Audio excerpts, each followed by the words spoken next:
ഇത് നിരൂപകരുടെ ഒരു വേദിയായിട്ടാണ് വെച്ചിരിക്കുന്നത്. പ്രഭാവർമ്മ കവിത നിരൂപണം ചെയ്തുകൊണ്ട് സംസാരിക്കുന്നവരാണ് ഇവിടെ വന്നു പോകുന്നത്. ഞാൻ പക്ഷേ യാദൃച്ഛികമായിട്ട് ഇവിടെ വന്നു നിൽക്കുകയാണിപ്പോൾ. ഞാൻ സത്യത്തിൽ ഇന്നലെ പത്രപ്രവർത്തകരുടെ സെഷൻ ഉണ്ടായിരുന്നു. അതിൽ വരേണ്ടിയിരുന്ന ആളാണ്. എനിക്കൊരു ഔദ്യോഗിക തിരക്ക് വന്നു പെട്ടതുകൊണ്ട് ഇന്നലെ വരാൻ പറ്റിയില്ല. ഞാൻ ഇന്നൊന്ന് വന്നു പോകാം ഇവിടെ എന്ന് വിചാരിച്ച് വന്നപ്പോൾ പ്രിയപ്പെട്ട വർമ്മ എന്നെ വേദിയിലേക്ക് വിളിച്ചിരുത്തുകയും ഇപ്പം ഞാൻ ഇതിന് നിയുക്തനാവുകയും ചെയ്തിരുന്നു. ഞാൻ ഇന്നലെ പറയാൻ വെച്ച ചില കാര്യങ്ങൾ പറയാനേ ഉദ്ദേശിക്കുന്നുള്ളൂ. ഞാൻ നിരൂപകനായിട്ടൊന്നും ഇവിടെ നിൽക്കാൻ ഉദ്ദേശിക്കുന്നില്ല, നിരൂപണത്തിനൊട്ട് മുതിരുന്നുമില്ല. വർമ്മ 1983 ഞങ്ങൾ പരിചയപ്പെടുന്നത്. വർമ്മ അന്ന് ദേശാഭിമാനിയിലെ പത്രപ്രവർത്തകനും ഞാൻ പത്രപ്രവർത്തന പരിശീലനത്തിനെത്തിയ ആളും ആയിട്ടാണ് പരിചയപ്പെടുന്നത്. അപ്പോൾ 40 വർഷം കഴിഞ്ഞു, 4 പതിറ്റാണ്ട് കഴിഞ്ഞ ഒരു ബന്ധമാണ് ഞങ്ങൾ തമ്മിലുള്ളത്.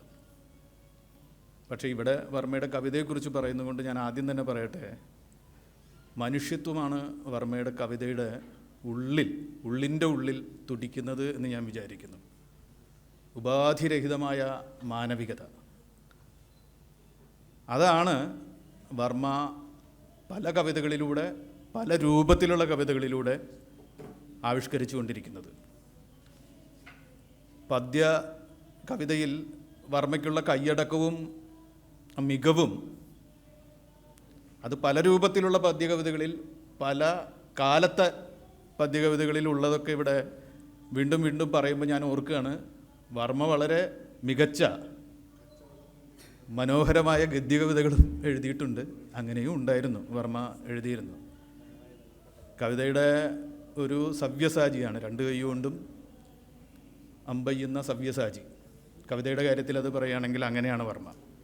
പക്ഷേ മനുഷ്യൻ എന്ന പോലെയാണ് വർമ്മ കവിതയെ സമീപിക്കുന്നത്. ഒരു മനുഷ്യൻ എങ്ങനെ അവൻ്റെ പാരമ്പര്യത്തെ സമീപിക്കണം, ഒരു മനുഷ്യൻ എങ്ങനെ അവന് പരിചിതമായ മിത്തുകളെ സമീപിക്കണം, ഒരു മനുഷ്യൻ എങ്ങനെ അവൻ്റെ സംസ്കാരത്തെ രൂപപ്പെടുത്താൻ സഹായിച്ച ഇതിഹാസങ്ങളെ സമീപിക്കണം, ഒരാളെങ്ങനെ അയാൾ പഠിക്കാനും വായിക്കാനും പിൻപറ്റാനും ഇടയായ മറുനാടൻ രചനകളെ സമീപിക്കണം, ഒരാളെങ്ങനെ അയാളുടെ കാലത്ത് പ്രസക്തമായ രാഷ്ട്രീയത്തെ സമീപിക്കണം, ഒരു മനുഷ്യൻ എങ്ങനെ തൻ്റെ കാലത്തെ അതിജീവന സ്വപ്നങ്ങളെ പരിഗണിക്കണം, ഒരു മനുഷ്യൻ എങ്ങനെ തൻ്റെ ഭാഷയെ ഇതര ഭാഷകളെ പിൻപറ്റണം എന്നൊക്കെയാണ് വർമ്മയുടെ കവിത നമ്മളോട് പറഞ്ഞുകൊണ്ടിരിക്കുന്നത് എന്നെനിക്ക് തോന്നുന്നു. ഇപ്പോൾ ഇവിടെ തന്നിരിക്കുന്ന ബ്രോഷറിൽ അടിച്ചിരിക്കുന്നത് വർമ്മയുടെ ഏറ്റവും പുതിയ വരികളാണ്. എൻ്റെ കയ്യിലെ ഓടത്തിൽ എണ്ണ നിന്ന് തുളുമ്പവേ, എണ്ണ പറ്റിക്കെടാൻ പാടില്ല ഒരു കൈത്തിരി നാളവും. 4 വരിയേ ഉള്ളൂ. വർമ്മ കടുത്ത സംസ്കൃത പദങ്ങൾ ഉപയോഗിക്കുന്നു, അതിഗഹനമായ ദാർശനികത ഉപയോഗിക്കുന്നു എന്നൊക്കെ പറയുമ്പോൾ എതിരെ നിൽക്കുന്ന 4 ലളിതമായ 4 വരി അതിലുണ്ട് വർമ്മ. ഇന്ന് സംസ്കൃത പ്രണയമോ ഗഹനമായ താത്വികതയിലേക്കുള്ള ഒരു പ്രയാണമോ ആയിട്ടല്ല വർമ്മയുടെ വാക്കുകൾ വന്നു വീഴുന്നതെന്ന് എനിക്ക് തോന്നുന്നു. എത്ര പേര് ഓടം എന്ന് എഴുത്തിലോ സംസാരത്തിലോ വിചാരത്തിലോ പറയും? ഓടം, നമുക്ക് ആ ഓടം എന്നുള്ള വാക്ക് പരിചിതമാവണമെങ്കിൽ അല്ലിയോടം നിറച്ച് എണ്ണയുണ്ടോ എന്ന് വയലാറിൻ്റെ പാട്ടിലേക്ക് എങ്ങാനും പോകണം. ഓടം എണ്ണ എടുക്കുന്ന പാത്രമാണ്, ഓട്ടുപാത്രം. അതാണ് വർമ്മ അതിലെഴുതിയിരിക്കുന്നത്. എൻ്റെ കയ്യിലെ ഓടത്തിൽ എണ്ണ നിന്ന് തുളുമ്പവേ എന്ന ആ ഓടം അതെഴുതും, അതാണ് വർമ്മ. ഒപ്പം തന്നെ കൈത്തിരി നാളത്തിനാണത് കൊടുക്കുന്നത്. കൈത്തിരി, ഒരു ചെറിയ ദൂരം ഇരുട്ടിൽ നടന്നു പോകേണ്ട ഒരാൾ, വഴിവിളക്കുകളില്ലെങ്കിൽ, വഴി മോശമാണെങ്കിൽ കയ്യിലെടുക്കേണ്ട സാധനമാണ് കൈത്തിരി. ഇന്നതിന് അത്തരം പ്രസക്തിയില്ല. അതിലേക്കാണ് ഈ എണ്ണ പകർന്നു കൊടുക്കാൻ ആലോചിക്കുന്നത്. നോക്കൂ, വഴിവിളക്കില്ലാത്ത കാലത്ത് നല്ലതല്ലാത്ത ചുറ്റുപാടുകളിൽ നടന്നു പോകുന്ന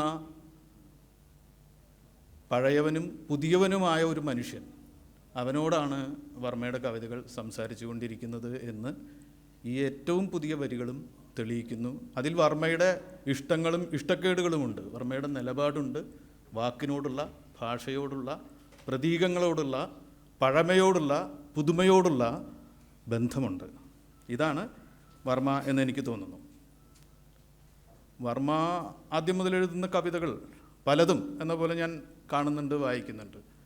ആദ്യം എൻ്റെ മനസ്സിൽ വന്ന് കിടക്കുകയും ഇത്രയും കാലം കഴിഞ്ഞും അത് ഓർമ്മ, ആ കവിത ഞാൻ വീണ്ടും വായിച്ചിട്ടില്ല, ഓർമ്മയിൽ കിടക്കുന്നതും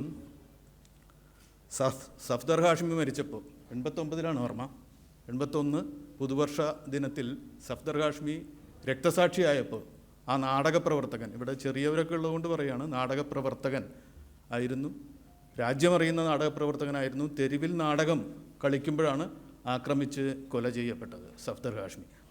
അപ്പോൾ വർമ്മ ഒരു കവിത എഴുതി, ചേർത്ത് നീ പിടിക്കുക ഈ വാതിൽ. സഫ്ദർ ഹാഷ്മി മരിക്കുമ്പോൾ ആക്രമിക്കാൻ വരുമ്പോൾ അവരൊരു പഴയ കെട്ടിടത്തിലേക്ക് ഓടിക്കയറുന്നുണ്ട് ആ നാടകപ്രവർത്തകർ. ഒരു സമരരംഗത്ത് നാടകം അഭിനയിക്കാൻ പോയതാണ് ഡൽഹിയിൽ. അന്ന് വർമ്മ അവിടെയുണ്ട്. അപ്പോൾ ആ കെട്ടിടം പഴയതാണ്, അത് അടച്ചിടാൻ കുറ്റിയില്ല, ഓടാമ്പലില്ല വാതിലിന്. ആ വാതിൽ ചേർത്ത് പിടിച്ച് ഹാഷ്മി നിൽക്കുകയും മറ്റുള്ളവരോട് പുറകെ കൂടി ഓടി രക്ഷപ്പെട്ടോളാൻ പറയുകയും ചെയ്തു. ഒരാൾ വെടിയേറ്റ് മരിച്ചിരുന്നു ആ സംഭവത്തിൽ. ഇദ്ദേഹം അടികൊണ്ട് ആശുപത്രി കിടന്ന് മരിച്ചു. ആ വാതിൽ അടച്ചു പിടിക്കുകയും ആ വാതിൽ തള്ളി തുറന്ന് ആക്രമണകാരികൾ അകത്തേക്ക് വരുന്നത് കുറേ നേരം തടഞ്ഞു നിർത്തുകയും ചെയ്യുകയാണ് സഫ്ദർ ഹാഷ്മി ചെയ്തത്. അത് ചെയ്യുമ്പോൾ അറിയാമായിരുന്നു സ്വയം ഓടി രക്ഷപ്പെടാനല്ല നോക്കിയത്, മറ്റുള്ളവരോട് ഓടി രക്ഷപ്പെടാൻ പറഞ്ഞ് ഈ വാതിൽ പിടിച്ച് നിന്ന് ആ വാതിൽ അവിടെ ചവിട്ടി തുറന്ന് അവർ സഫ്ദർ ഹാഷ്മി അടിച്ച് അങ്ങനെ അദ്ദേഹം രക്തസാക്ഷിയായി. ഇതാണ് ആ കവിതയിൽ ആവിഷ്കരിക്കുന്ന ആ വിഷയം. അപ്പോൾ ചേർത്ത് നീ പിടിക്കുക ഈ വാതിൽ എന്നാണ് ആ കവിത. അതിൻ്റെ തലക്കെട്ട് തന്നെ അങ്ങനെയാണ്, ആ വരികൾ ആവർത്തിക്കുന്നുണ്ട്. ചേർത്ത് നീ പിടിക്കുക ഈ വാതിൽ, ഇതിനപ്പുറം ആർത്തലയ്ക്കുന്നു മൃത്യു എന്നാണ് ആ കവിതയിൽ ഉടനീളം പറയുന്നത്. അതൊരു സംഭവമാണ് അവിടെ നടന്ന. ആ സംഭവത്തിനപ്പുറം ആ വാതിലൊരു പ്രതീകമാവുകയും അതിലെ ആക്രമണകാരികളും അതിലെ ഇരകളും മറ്റൊരു പ്രതീകമായി മാറുകയും ചെയ്യുന്ന ആ ഒരു കവിത ഞാൻ വായിച്ചിട്ടുള്ളതിൽ ഏറ്റവും ആഘാതശേഷിയുള്ളൊരു വർമ്മ കവിത ആദ്യകാലത്തെയും ഇപ്പം അവസാന കാലത്തെ വരികൾ പറഞ്ഞു, അതുകൊണ്ട് ഞാൻ ഓർക്കുകയാണ്. വർമ്മ ഇപ്പോൾ ഞാൻ പറഞ്ഞു, നിരൂപകനായിട്ടല്ല പറയുന്നത്, കവിതകളങ്ങ് പറഞ്ഞു പോയതാണ്. വലിയ കരുതൽ, പുറകെ വരുന്നവരോട് കൂടെയുള്ളവരോട് ഒക്കെ ലോകത്തെ മനുഷ്യരോട് എന്നതുപോലെ തന്നെ കാണിച്ചിരുന്ന ഒരാളാണ് വർമ്മ.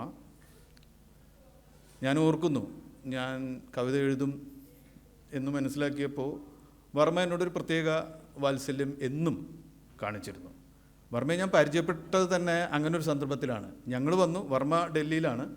അന്ന് അങ്ങനെ നിരന്തരം ഫോൺ വിളിക്കാനൊന്നും ഇങ്ങനത്തെ ഫോണില്ല, അല്ലെങ്കിലും മറ്റേ ഫോണും STD ഉപയോഗിച്ച് വിളിക്കാനും ഒക്കെ നിയന്ത്രണങ്ങളുണ്ട് ഓഫീസിൽ.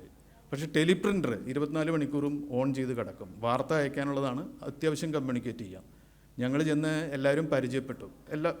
ദൂരെയുള്ളവരെ അങ്ങനെ പരിചയപ്പെടുമ്പോൾ വർമ്മയും പരിചയപ്പെട്ടു. വർമ്മയെ ഞാൻ പരിചയപ്പെട്ടപ്പോൾ വർമ്മ ചോദിച്ചു, എങ്ങനെയുണ്ട് പുതിയ ലോകം? വന്ന് 2 ദിവസം കഴിഞ്ഞു. അപ്പോൾ ഞാൻ അതിന് മറുപടി അയച്ചത് വെറുതെ, പുതിയൊരു ലോകം ഇതേതോ ഹന്ത ശോഭനം തേജോമയം എന്ന വള്ളത്തോളിൻ്റെ വരികളാണ്. എനിക്ക് തോന്നുന്നു അതുമുതൽ വർമ്മ എന്നെ പ്രത്യേകിച്ച് പരിഗണിച്ചിട്ടുണ്ട് എന്നാണ് എൻ്റെ ഒരു വിചാരം. അത് വെറുതെ പറയുന്നതല്ല. എൻ്റെ കുറേ കവിതകളൊക്കെ എഴുതിയത് കൂട്ടിച്ചേർത്ത് ഒരു പുസ്തകമാക്കി ആദ്യം ഇറക്കുന്നതിൻ്റെ പുറകിലുള്ളത് വർമ്മയാണ്. വർമ്മയാണ് എന്നെ ONVയുടെ അടുത്തൊന്നും നമുക്ക് പോകാൻ പറ്റില്ല, ONVയുടെ അടുത്ത് കൊണ്ടുപോവുകയും ഈ കവിതകൾ കൊടുക്കുകയും ONV അതിന് ഒരു അവതാരിക എഴുതുകയും ONVയെ പോലെ ഒരാൾ അവതരിപ്പിച്ചുകൊണ്ട് കവിത പ്രസിദ്ധീകരിക്കാൻ എനിക്ക് അവസരമുണ്ടാക്കി തന്ന വർമ്മയാണ്. അതൊരൊറ്റയ്ക്കൊരു സന്ദർഭത്തിൽ മാത്രമല്ല. വർമ്മ മലയാള കവിതയുടെ ഒരു പരിപാടി മറ്റേ കൈരളിയിൽ ചെയ്തു. കൈരളിയിൽ അത് ചെയ്തപ്പോൾ അതിൽ വളരെ കുറച്ച് കവിതകൾ മാത്രം എഴുതി ഒട്ടും ശ്രദ്ധേയനല്ലാതിരിക്കുന്ന എന്നെയും അതിൽ ഉൾപ്പെടുത്തി വർഷങ്ങൾക്ക് മുമ്പ്. അങ്ങനെ ഒരു പരിഗണന വർമ്മയ്ക്ക് എന്നും ഉണ്ടായിരുന്നു. ഞാൻ പറയുന്നത് എന്താണെന്ന് വെച്ചാൽ, ഇത് സത്യത്തിൽ കൂടെ ജോലി ചെയ്ത പരിചയമുള്ള ഒരാളോട് എന്നല്ല, പിന്നാലെ വരുന്ന കവിതയോട്, പിന്നാലെ വരുന്ന കവികളോട് ഒക്കെ വർമ്മയ്ക്കുള്ള ഒരു കരുതൽ. വർമ്മ പല കവിതാ ക്യാമ്പുകളിലും സംസാരിക്കുന്നത് ഞാൻ കേട്ടിട്ടുണ്ട്. വർമ്മയ്ക്കുള്ള ആ കരുതലാണ് ഇതിലൂടെ പുറത്തു വന്നത്. വർമ്മയുടെ ഒരു പ്രസിദ്ധമായൊരു കവിത പലരും ശ്രദ്ധിച്ചിട്ടുണ്ടാവും. നിന്നെ ഞാൻ പാടി ഉറക്കും നേരം എന്നമ്മ എന്നെ തൊടുന്നു. ഒരു കുഞ്ഞിനെ പാടി ഉറക്കുന്ന സമയത്ത് കവി തന്നെ പാടി ഉറക്കുമ്പോൾ കവി വിചാരിക്കുന്നത് എൻ്റെ അമ്മ എന്നെ പാടി ഉറക്കുകയാണ്. ആ മനോഭാവത്തോടു കൂടിയാണ് ഒരു കുഞ്ഞിനെ പാടി ഉറക്കുന്നത്. എല്ലാം മറന്ന് ഞാൻ ഇന്ന് മടിത്തൊട്ടിലിൽ വീണുറങ്ങുന്നു. നീ എൻ്റെ മടിത്തട്ടിൽ കിടന്നുറങ്ങുമ്പോൾ കുഞ്ഞെ, ഞാൻ മനസ്സുകൊണ്ട് എൻ്റെ അമ്മയുടെ മടിത്തട്ടിൽ കിടന്നുറങ്ങുകയാണ്. വർമ്മ കാലത്തിൽ നിന്ന്, സംസ്കാരത്തിൽ നിന്ന്, ചരിത്രത്തിൽ നിന്ന് താൻ നേടിയതൊക്കെ തന്നെയാണ് പങ്കുവെച്ച് നമുക്കെല്ലാവർക്കും തരുന്നത്. താൻ ഒരിക്കൽ നേടിയ സ്നേഹമാണ് വർമ്മ എപ്പോഴോ എന്നോടൊക്കെ സ്നേഹം കാണിച്ചപ്പോൾ തന്നത് എന്ന് ഞാൻ വിചാരിക്കുകയാണ്. പക്ഷേ ഞാൻ ഈ വേദിയിലൊരു വൈരുദ്ധ്യം കൂടി ചൂണ്ടിക്കാണിക്കുകയാണ്. ഇങ്ങനൊരു കവിത എഴുതി ആളുകളോട് സ്നേഹിച്ചും കലഹിച്ചും ഒക്കെ മുന്നോട്ട് പോകുമ്പോൾ ആ കവിയെ അദ്ദേഹത്തിൻ്റെ എന്തൊക്കെയോ നിലപാടുകളുടെ പേരിൽ, വിശ്വാസത്തിൻ്റെ പേരിൽ കടുത്ത രീതിയിൽ ആക്രമിക്കാൻ, അധാർമികമായി ആക്രമിക്കാനും ആളുകളുണ്ടായി.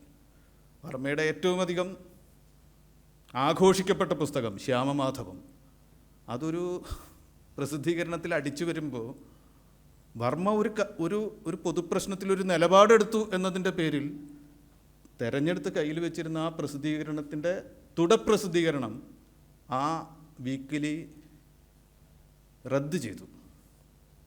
അങ്ങനെ ആഴ്ചതോറും കൈവരേണ്ടിയിരുന്ന ആ പുസ്തകം അവിടെ നിലച്ചുപോയി.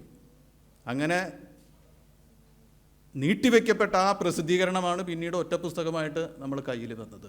മലയാളം ഏറ്റവും അധികം ആഘോഷിച്ചൊരു പുസ്തകം, മലയാളം ഏറ്റവും അധാർമികമായി ആക്രമിക്കപ്പെട്ടൊരു പുസ്തകം കൂടി ആയി മാറ്റി നമ്മുടെ സംസ്കാര രംഗം എന്നുകൂടി നമ്മൾ ഓർക്കുന്നത് നല്ലതാണ്. അപ്പോൾ അതുകൊണ്ട് വർമ്മ ആഘോഷിക്കപ്പെടുന്ന ആൾ മാത്രമല്ല, ആക്രമിക്കപ്പെടുന്ന ആൾ കൂടിയാണ് എന്നത് വർമ്മയെ കൂടുതൽ പ്രസക്തനാക്കുന്നു എന്നാണ് എനിക്ക് തോന്നുന്നത്. വർമ്മയുടെ വേറെ ഒരു 4 വരിയുണ്ട്, ഞാനിവിടെ എഴുതി വെച്ചിട്ടുണ്ട്. എത്രയുറക്കെ ഞാൻ പാടുകിലാണ് നിൻ ചിത്തത്തിൽ എന്നൊച്ച നീർത്തുള്ളി എന്ന പോൽ വന്നുതിരുന്നതെന്നറിഞ്ഞില്ല. എത്ര ഉറക്കം ഞാൻ പാടിയാലാണ് നിൻ്റെ മനസ്സിൽ ഒരു നീർത്തുള്ളി പോലെ എൻ്റെ ഒച്ച വന്ന് വീഴുക എന്ന് എനിക്കറിയില്ല എന്നാണ് വർമ്മ പറയുന്നത്. ഇത് മറ്റൊരു സന്ദർഭത്തിൽ വേറൊരു കാര്യത്തിന് വേണ്ടി പറയുന്നതാണ്. പക്ഷേ മലയാളത്തിലെ പ്രബലമായ സംസ്കാരത്തോട്, മലയാളത്തിലെ ഏറ്റവും പ്രബലമായ ആസ്വാദന രീതികളോട് ഞാൻ ചോദിക്കുകയാണ്. ഞാൻ എത്രയോ കാലമായി പാടുന്നു, എന്നിട്ടും എത്ര ഉറക്കെ പാടിയാലാണ് ഒരു തുള്ളിയെങ്കിലും നിൻ്റെ ഉള്ളിൽ വന്ന് വീഴുന്നത് എന്നത് ഒരു കവിയുടെ കാലത്തോടുള്ള, സംസ്കാരത്തോടുള്ള വിമർശം കൂടി അതിലുണ്ട്. അതിവിടുത്തെ അധീശ സംസ്കാരത്തിന് നേരെ വർമ്മ പാടിക്കൊണ്ടിരിക്കുന്നതാണ് എന്നാണ്. അതിൻ്റെ അടുത്ത വരികൾ, എങ്കിലും നിത്യം പാടിനേൻ നിൻ പുകൾപ്പാട്ടുകൾ, എന്നിട്ടും നീ എന്നെ പരിഗണിക്കുന്നില്ലെങ്കിലും ഞാൻ നിത്യവും നിന്നെ പുകഴ്ത്തിക്കൊണ്ടുള്ള പാട്ടുകൾ പാടിക്കൊണ്ടിരിക്കുകയാണ് എന്ന്. ഇതുകൂടി ഈ സദസ്സിൽ ചൂണ്ടിക്കാണിക്കാൻ എനിക്ക് ആഗ്രഹമുണ്ട്.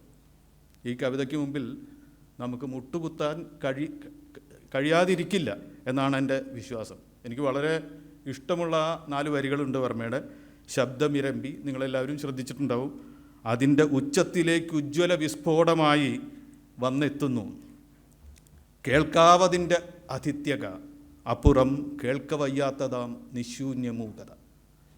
ഒരു ശബ്ദം ഉയരുമ്പോൾ അതിനിങ്ങനെ 2 വശമുണ്ട്.